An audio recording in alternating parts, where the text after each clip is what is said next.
everyone, it's AJ, and today we have a brand new Bungo Stray Dogs English release to talk about. Woo! Even more goodies to add to the world of Bungo Stray Dogs. Now, what are we discussing today? Well, apart from already reading the fucking title, we are diving into the world of anthologies. Woo! Now, for quite a while now in Japan, you could get the Japanese anthologies. And there are 6 beautiful ones, beautiful volumes that you could get. And I will be honest, when it was announced, I was annoyed because I purchased all of the Japanese ones thinking that they were never, ever, ever going to see the light of day in English. Yeah, and then the announcement came at the end of last year and I was completely wrong. But you know what? That doesn't matter because what happens now? We get the English release, baby! Woohoo! So now I've got 2 glorious copies. And as you can see, there's different sizes. Just. The English one is just slightly bigger because that seems to be the kind of norm. The Japanese ones are just slightly more pocket-sized. But here we go. We finally have the first English edition of the anthologies. So, you might be asking yourself, what are these anthologies and are they canonical? Let's just basically go with, see if they're anthologies. They're not canonical, although it would be fun if they were. Especially because some of the stories that are in here could easily be seen in canon because it just makes sense. But for the most part, anthologies should never be taken as canonical because, as a part of most anthologies, they're created by other artists. So there are 13 different artists. I had to remember that because I was like, how many stories are there? There's 13 stories. So there's 13 different artists that have created stories for Bungo Stray Dogs. It's kind of like how Wan isn't technically canonical to the series because it just does fun little spin-offs and whatnot. So, fun fact, the artist for Wan is also in this anthology. So there is a bonus little Wan story, and I'm pretty sure if I remember correctly, they're in every single anthology. So if you like the Wan series, you'll like the anthologies for at least that little bonus Wan story if you want to think about it that way. So 13 different artists come together, write little mini stories out of appreciation for enjoying the Bungo Stray Dogs story. What more can you ask for? And what's great about it is you get all these different artists with slightly varying in levels of designs, and it's just nice to see different kinds of artwork. We just get more stories. You can't really be mad at that.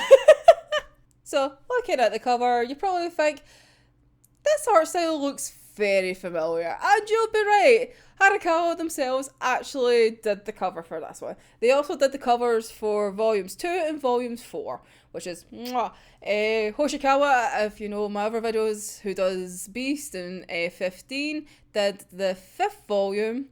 And if I remember correctly, the artist that does the Dead Apple manga, Gunzi, has done the 6th one, so beautiful all around. And for the 3rd volume, the manga artist that has done the another story, i.e. Gaiden, Oyoyo, also did the 3rd volume. So basically every single cover that has been done for the anthology series has been an artist either for the actual mainline, i.e. Harakawa, who's done half of them, or the other ones have been done by the other manga artists that do the side series. And also, obviously, Wan is in the stories. So, basically, all the manga artists that are, included, in the Bungo Stray Dogs world is, all, still wrapped up in the anthologies. Which is nice. It's just, everyone just kind of comes together. I would be lying if I said that the reason why I ended up getting anthologies was because Hoshikawa did the 5th cover, and I thought there was also going to be a story. There was not. They just did 2 pieces of artwork, but you know what? Still stuff it. Beautiful. But anyway, we're here to talk about this. We'll get to the other ones now. See, because they're now coming out in English now, I'll get to cover all the other volumes at some point. Hopefully.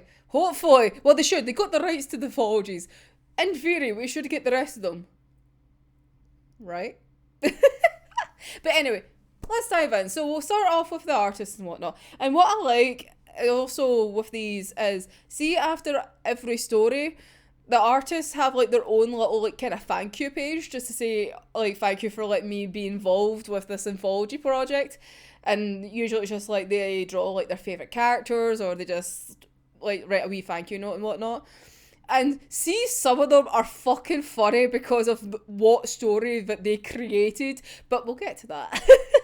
With every anthology, you get your beautiful cover, and you also get free coloured pages, which is fucking banging. So you cannot go wrong with that. Now, usually, if the illustrations are like in the colour and whatnot, they don't seem to have a story, or perhaps one of them will do a story. So in this case, Hideki, who done one of the illustrations, has also done like one of the stories, which is, funnily enough, the first story. And what a banger of an opening it is, because it's basically like, what if Kurakida lost a screw and joined a culty pyramid scheme? Like, it starts off with just classic, like, Dazai just being like, "Aw, I want to go kill myself." And Kurakida just goes, "Right, off you go. Off you pop. Don't give a shit. Go," right?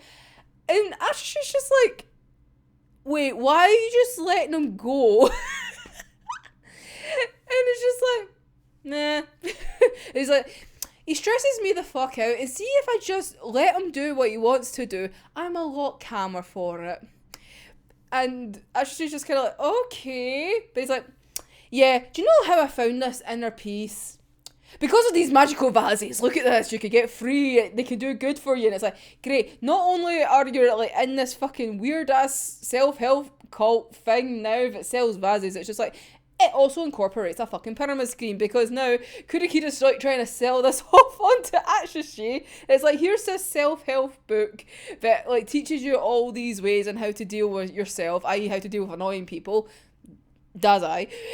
But here's this incorporation of these vases that are just a scam because it's a pyramid scheme.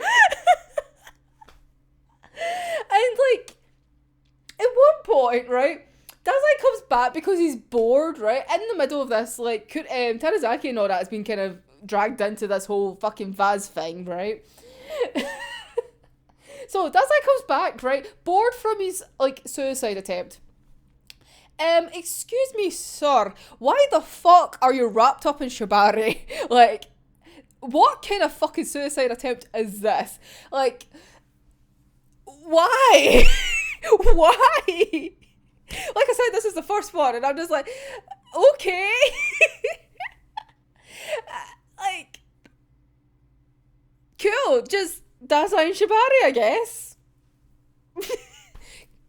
Okay, let's go. So, like, Dazai then tries to go like, oh, Kurakida, like, I'm just trying to help you. Like, how can I help you with this stress that you're having? And Kurakida's like, you're the fucking issue. So, you're it, mate. So then Dazai goes, right, I'll just go kill myself, then you won't have to deal with me anymore, which means I won't bring you stress. Everyone wins. So Kurakida just lets him go off again. Dazai's like, hey, off I go to do it properly this time. Now, Ashi was like, no, you shouldn't be doing this. But the problem is, he uses the fucking cult book against Kurakida. So it's like...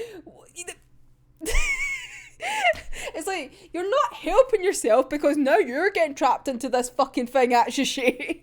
But he does bring up a good point. And they'll be like, right, Dazai's doing this because he cares about you and you know that you care about him. So you should really go and stop him. So he goes outside to stop Dazai, right? All in good faith. Only to receive a Dazai hitting him on the fucking head because he's actually jumped off the fucking building. Yeah. And that's that. But what I love in like this wee story is like there's a little note and it's like, oh, it's like the season 1 anime opening. Because obviously when Dad's like jumping off in the fucking OP, it's just so fucking funny. It's like, oh, we're gonna go like meta and shit now. We're gonna break the fourth wall. This is gonna be great. And do you know what? It's not even like the first time that like weird like scammy vases are like involved in this fucking anthology, which is really weird. Like, there's so many kind of stories that kind of pair up, and it's just like done so accidentally, but it's funny to like read them and whatnot, because it's like for this one anyway, it's like the traveling fucking scammy vases, because this story is the very first one, but then there's another one with Hikachi, which is near the end of the volume. And it's the same almost kind of thing. Like, Hikachi is convinced, like, she's cursed and everything like that. Everything's just going wrong. Like, coffee's been spilt on her paperwork, which been, like, she has to give to Atagawa. Like, things just keep going wrong, right? And then she gets approached by this lassie, being like, hey, this is, like, luck and power in vases. It might be a different kind of fucking vase, but it's still a fucking vase. Why is it vases of all things? It's like, yes, this vase will bring you good luck and whatnot. And initially she goes, right, no, but then she's like, it can enhance love. And instantly, obviously, Hikachi's on that because she wants to fucking get, like, Atagawa. But do you know what? It fucking works technically in the end, because she actually gets attention off of him because he gives her like a wee can of coffee, because it's like, oh, clearly you like this because you spill it on your paperwork.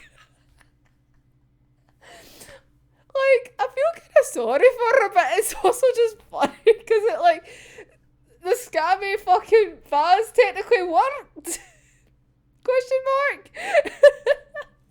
So going with like semi like similar like stories, there's also like 2 Kyoka stories that start off with Yosono and Naomi dressing her up in little outfits and then them arguing about what like she should wear. It's very weird because they're not right next to each other as well, so it's kind of the same as like, one's like a couple of chapters in, and then another one's like a couple chapters to like towards the end. It's like a nice little kind of parallel within like the fucking volume, and it's weird how it just kind of starts off the same. It's like them two arguing, and Kyoka stuck in the middle with all these different outfits. The first one has her like ends up getting her stuck in like a bunny girl outfit. And actually, in both stories, has been the one to like interrupt these. Like, good boy, Atsushi, good boy. So in the first one, Atsushi stops him and is like, right, I'm going to take you out for sweets. Like, that's going to be nice. We'll go get you lovely little desserts. We'll get you away from these fucking psychos that just keep dressing you up. And then, like, she's all happy, and then she, like, has nice desserts. And then, like, all the composure just goes when she sees a fucking fly and just goes, like, full-blown, like, getting, like, Snow Demon out and just going shonk to this fly. So then it results in them getting scolded by Fukazawa, because it's like, why the fuck were you in an establishment bringing out destruction? Like, why would you do this over a fly? And then the other one has actually take Kyoka out to go clothes shopping, because in the second story they're arguing about what kind of like nightwear and all of that she would like to wear, kind of like cozy stuff, like whatnot, and it gets onto the topic of Kyoka doesn't know what she likes because she's always just been told what to wear and just been given clothes. It's like, this is what you're going to wear. You can't do much about it. So she hasn't really developed a sense of, this is a thing that I like. So Ashley takes her out shopping to try and see if there's anything that she likes. And it's really fucking sweet. It's adorable. Like, both of the stories are, in a sense, like, really, really adorable. And, like, the artwork's just so nice. It's just so nice to see, like, Kyoka get some love in, like, such sweet ways. But it's just how, like, both stories started the same, of Yosono and Naomi fucking dressing her up like a wee doll, because it happened that one time in the anime. In the series, like, why? So, moving into more, like, familiar grounds, probably with most people. And we're now going into a story done by Nico Kanai, i.e. the one artist. So we now get a one story, basically. And you know instantly, but I'm going to love it because it's a Chuya story. Oh, yes. Not biased at all, but this was so fucking good. It's just so stupid. It's just like peak one of just, this is just ridiculous. And I love it. Just for like the wee kind of short little like nibs and whatnot. So we have Chuya just doing his paperwork at a PM office, just doing his job, you know. Here comes Dazai. Hi, I'm gonna help you out today. Basically, Chuya just like loses his fucking mind because Dazai has been super nice to him, like helping him out with jobs and stuff like that. At one point, he literally calls him Chuya-kun, which freaks them out because it's like, why the fuck are you doing honor fix with me? Like, who are you? So he starts to freak out to the point where he goes to the toilet because he needs to get away from him, right? Bumps into Tachihara and he explains it to him, like, mid freak out. He has like a whole fucking page and it's like, this is the absolute worst! It's so fucking funny. And to then when he comes out, Dazai almost went into the toilet as well because he was like, I'm gonna go to the toilet, and Dazai's like, oh, I'll go for you. He's like, how the fuck can you do that, Dazai? What is wrong with you? Well, it turns out that Dazai is like severely ill. He has a fever and everything. It's about fucking Wally. Because Atshishi appears and goes like, hey, Saws, I'm here to pick up the sick boy because he's just out his fucking brain. So Atshishi takes him away. Chuya just goes, that makes so much fucking sense. Oh shit, now I've got a fever coming on. So basically, Dazai, being fucking ill, just went, I'm gonna pass this on to Chuya because sharing is caring. Like, Dazai's an absolute fucking prick. But I love it. It's so stupid and I love it. And then you just get like the cute little thank you illustration of them like having like an eating competition and like Atshishi and Atago are just like, okay. Oh, love it. Mwah. So, oddly enough, right, this isn't the first time that like somebody being ill is like the core of like the story. So we go on to like the next one, which is a Kenji story, which is funnily enough called Kenji 100%. And it's just kind of interesting thinking about what people were thinking, like what Kenji would be at like 100%, like just full blown mode, right? Before obviously knowing about backstory and everything like that. So yeah, so just to get to the point, not only did Dazai like pass on his illness onto Chuya, he also passed it on to Kenji. Because Kenji is getting sent out on a mission, right?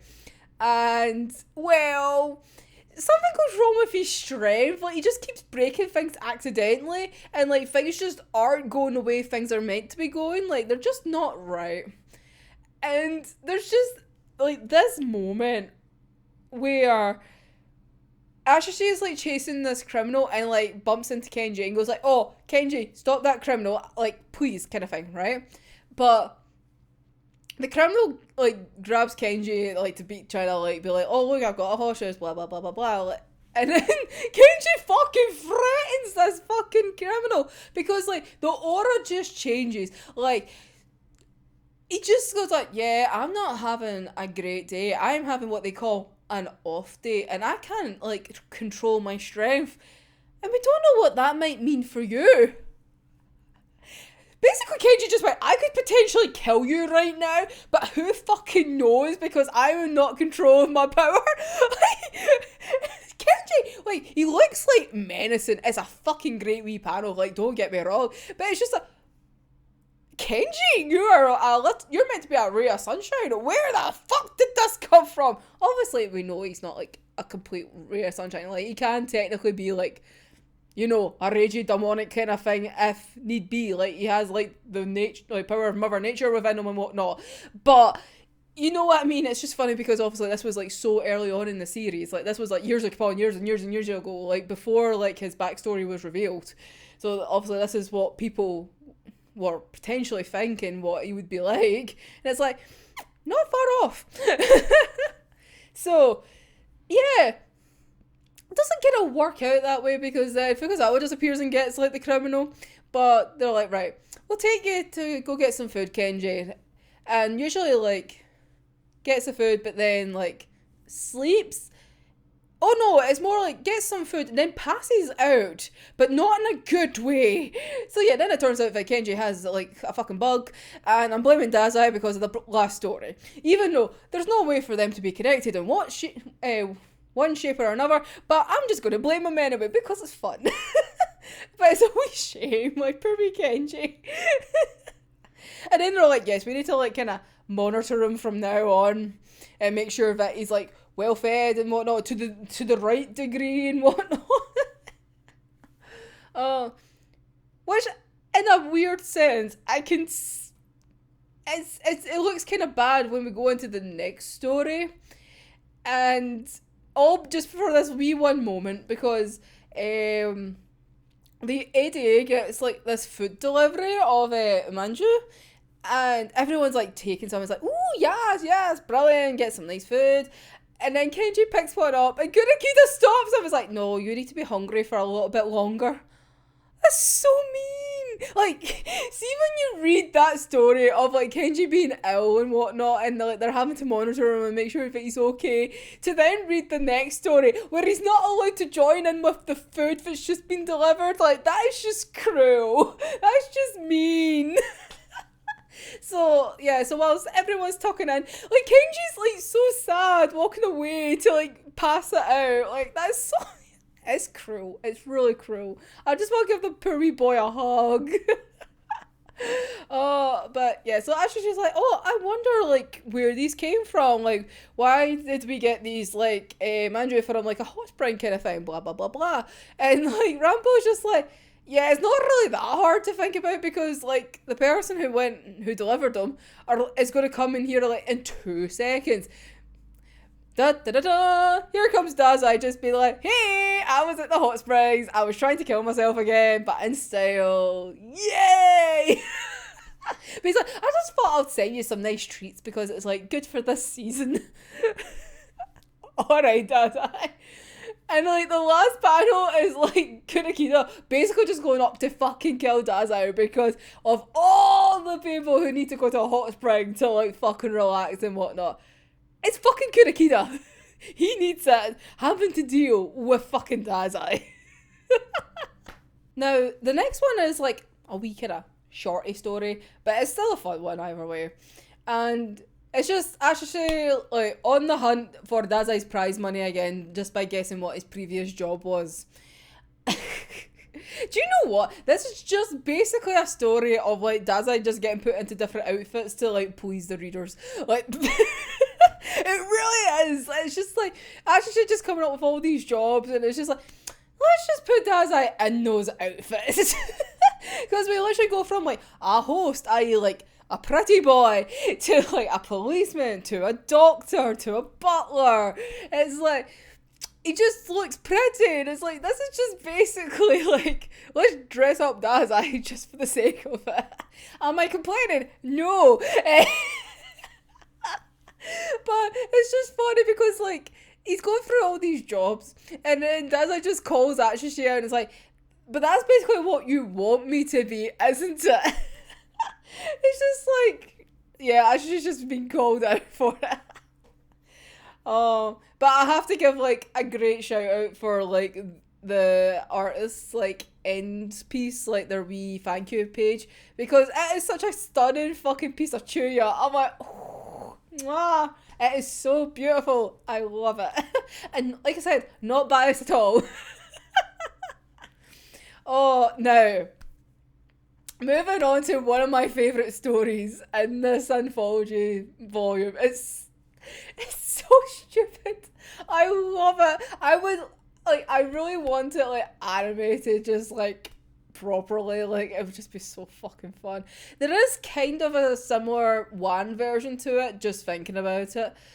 But, yeah, you'll enjoy it anyway. Well, you'll enjoy it if you like the characters, if that makes sense. So, the story itself is called Carl's Resentment. So, if you like Carl, you're gonna fucking love this. It's so stupid. So, what happens is, basically, Carl gets jealous of Poe's, like, obsessiveness with Rampo, like, trying to create, like, the best story to trap him in and whatnot, you know, his mysteries and stuff. So, Carl takes a little hissy fit, ruins the manuscript that Poe's working at that point, and then, like, runs away, right? Now, obviously, going after Carl, because why would you not go after Carl? Carl's, like, just so fucking adorable. He bumps into Lovecraft and Steinbeck, right? And they're like, oh yeah, we'll help you look for Carl. We'll use our abilities and whatnot. No. That is, like, the worst idea. It's like, yes, let them use their abilities to find Carl. Carl would not be coming out alive. And Poe knows that. So Poe just goes, do you know what? It's fine. You can just do your weird thing. You just do that. Although it is kind of cool to see some of the guild, like, just randomly appearing. It's really nice. So, on the hunt for Carl, he bumps into Kenji, and Kenji's like, oh, I'll help you, because Kenji is just the best boy in this fucking series. He's just so helpful, because obviously he's nice. And whilst on the hunt, they hear Rampo shouting. So they run towards him, right? And he's like, why the fuck is this fucking raccoon, like, attacking me? It's fucking Carl. He doesn't even recognize it's Carl. He's just like, why the fuck am I getting attacked? And, like, Carl is straight up trying to attack Rampo, and I just find it so fucking hilarious. He's just a jealous bitch. To the point where he's went out to seek out the part of, like, seek out Poe's obsessiveness. It's just, it's so fucking silly. So then Kenji just goes, I'm just gonna get this fucking tree and attack Carl with it because it's attacking Rampo. So Poe goes and defends Carl, like, grabs him up in his arm and whatnot, and it's also like, oh, it's really sad because, like, the wee bit of, like, Carl, like, looking like he's crying is, like, a wee shame. But it's just like, that seems to resolve all the issues, and it's like, right, let's go back and we can hang out and whatnot. All the while, Rampo is just at the side fucking pouting. It's like, that fucker attacked me. Are you gonna say anything to me? And that's that. But it's just so stupid. Like I said, there is, like, a very, very similar, like, one story, but it's I just find it so fucking funny. It's just the fact that, like, Carl just had that much of a wee hissy fit. It's like, I'm gonna go attack Rampo. And Rampo doesn't even realise it's fucking Carl. And then Rampo's in a mood because nobody's, like, said anything to him because he got attacked by Carl. Oh, I find it so funny. I just love it. That's why it's, like, one of my favourite fucking stories. It's just so stupid. Oh, right. So, unfortunately now, we move into a story that, if you're a Taco fan, you're, well, it's a fun story. Don't get me wrong. But it doesn't really put a good light on Satagawa, not gonna lie.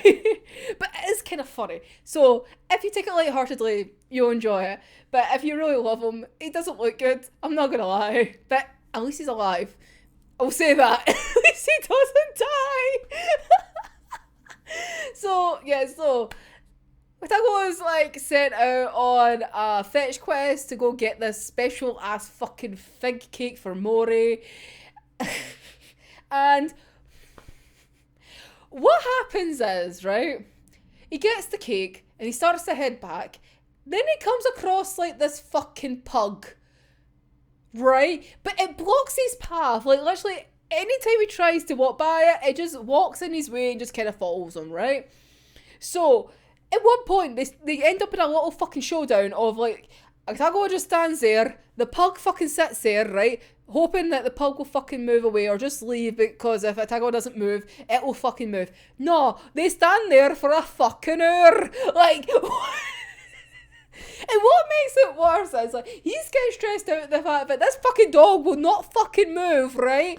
All the while, in the corner, fucking Dazai is laughing his fucking head off, recording it all, right? Which obviously has triggered Otago, because it's like, why is Dazai here of all times, witnessing such a pathetic moment in my life? The fact that I cannot get round a pug. I am stuck by a pug. So, he then tries to move, right? He tries to get away from it, like, gets round the pug. Oh, no. Like, when he tries, the pug grabs the fucking cake, doesn't he? So, that makes things completely worse. So, not only was he in a fucking standing showdown with a fucking pug for an hour, he then lost said cake that he had to go stand in a line for by a fucking pug. And Dazai witnessed all of that. And it also ends with Hikiji coming with a spare one, but like, I got you a spare one! Tago's like, I don't fucking care. I don't need your help. It's like, quite the contrary, mate. But like, on the artist page, like, they drew them like a cool kind of Otago, and it's like, at least I got to do this. It's like, yeah, after like writing like the most fucking humiliating fucking story of Otago, you're like, at least I can draw him cool now. Like, here's this one nice wee page. I just love it. It's just like the fucking contrast of it. It's just brilliant. With this next story, Happy Pride Month, I guess? Question mark?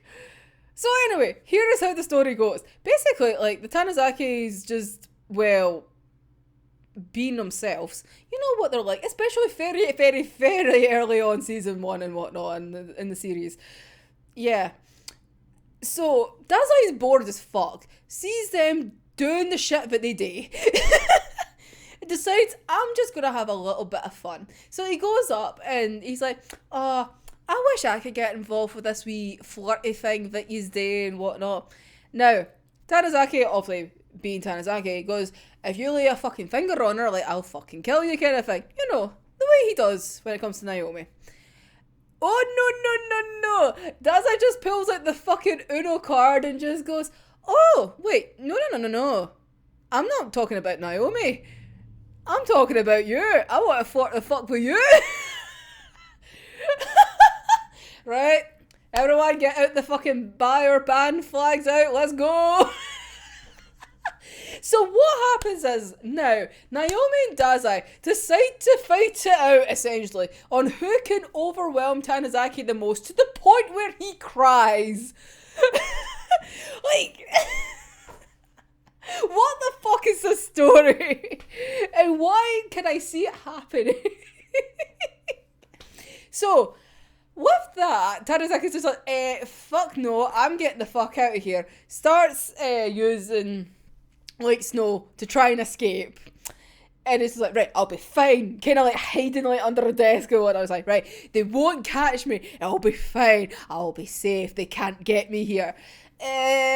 Haha, good joke. Dazai just comes around and goes, haha, no longer human.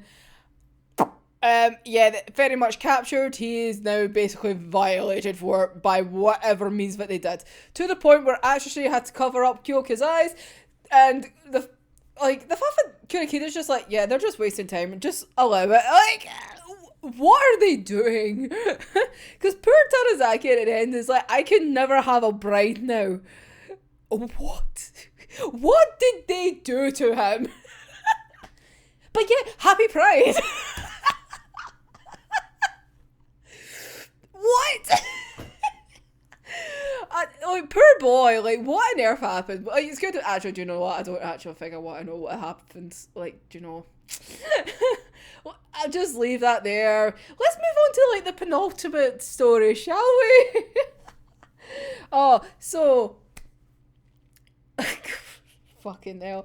Like, that last story is just bloody bonkers. Like, what the fuck? But it's just, I can see that happening. That's the worst part. Like, I can totally see Dazai just being so fucking bored and just being like, I'm just gonna mess with him so hard because I can. Like, why not?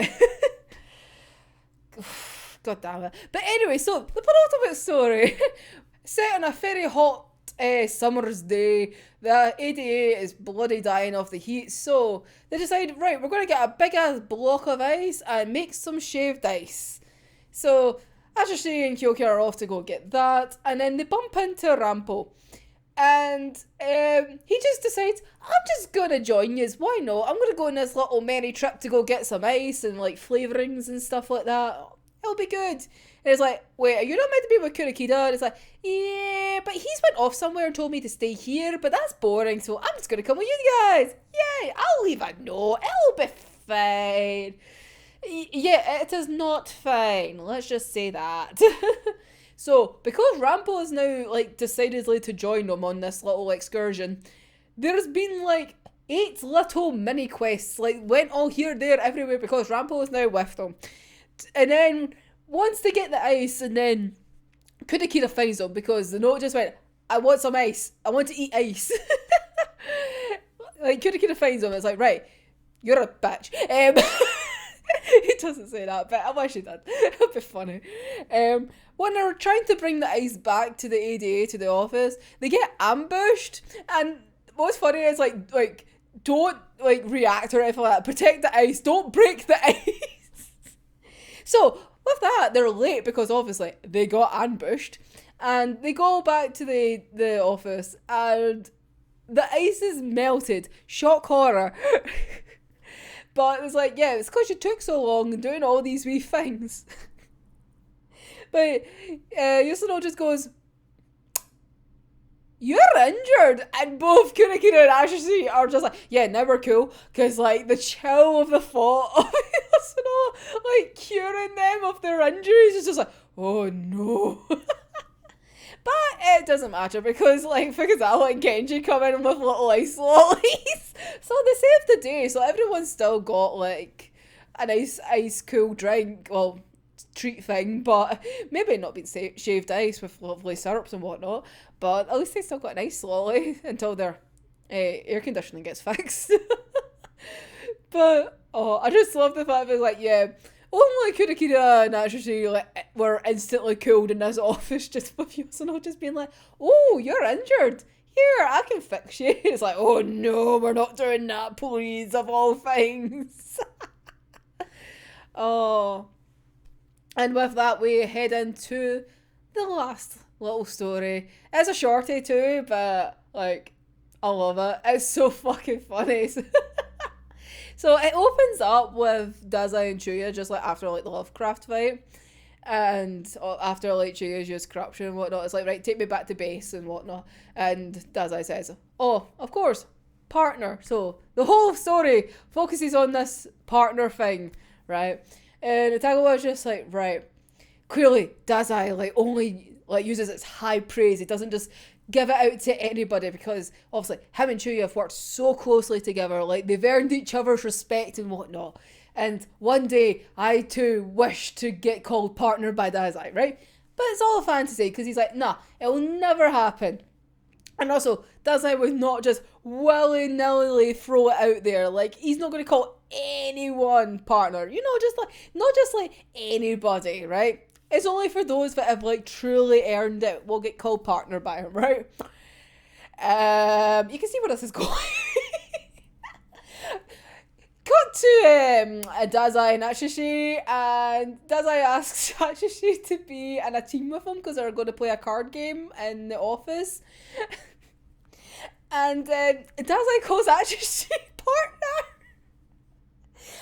And Tagawa just seems to have sensed this because it's just like the dread of just like sensing. It's like, he's just called him partner. How fucking dare he?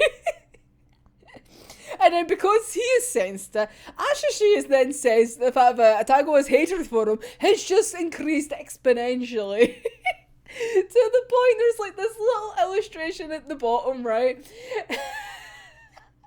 And it's like the wee meter thing, and the meter's all the way to the all the way to the other side, broken, like, because it's went over the scale, right? And it's Tagawa's Man Tiger must pay meter, so because he got called partner, it broke the fucking scale. Oh, like I said, it's just like stupid, but like I love it. And with that, we come to the end of the first volume of the anthologies. I don't know like how quickly they're going to bring out the other ones, but hopefully like it won't be too long. Hopefully, probably saying that it's probably going to be a while, but anyway, like I said, there's already 6 of these already out, so they do have like, you know, materials that they can publish. So if they even did one like what every like 6 months or so, because it's basically been 6 months since they announced the like licensing for it, so could easily just do like every 6 months, and then by that point there might be more anthologies, because I think they come out every other year or something like that. It just depends on when they come out. So yeah, but it's really weird having 2 copies. Not that it's going to be like this for long, because I'm going to have other copies of things soon, but it's really weird. But anyway, so let me know your wee thoughts down below. Like, what did you think? Are you going to pick up the anthologies at all? I think you should. They're actually really fun. Like, it's just nice to see what other creators like think of the series and what like could potentially happen within the world that like Asagiri and like Harakawa like developed and whatnot. And it's like, it's cool like later on, because obviously as the series progresses you get like the other characters. So like see in like the latest one, like the 6th one, like you get like Nikolai and Sigma, and it's like it's fun, and you get like the hunting dogs. So it's just nice to see the kind of development of like where the stories went, and then like what are the characters that all these different artists like kind of like grab onto, and like what inspires them to create stories. So it's quite fun that way. But yeah, so anyway, let me know your wee thoughts down. It'd be fun. But yeah, so as always, if you would like some more Bungo Stray Dogs content, I have my big ass playlist of all the things I would like to talk about.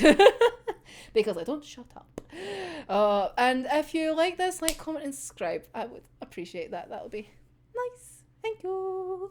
But anyway, we will be back with more content soon, as always, because like I said, I do not shut up about this I do not shut up about Bungo Stray Dogs. So there's always more to come in one shape or form. So anyway, until next time, I'm AJ, and I'll see you in the next one. Bye bye.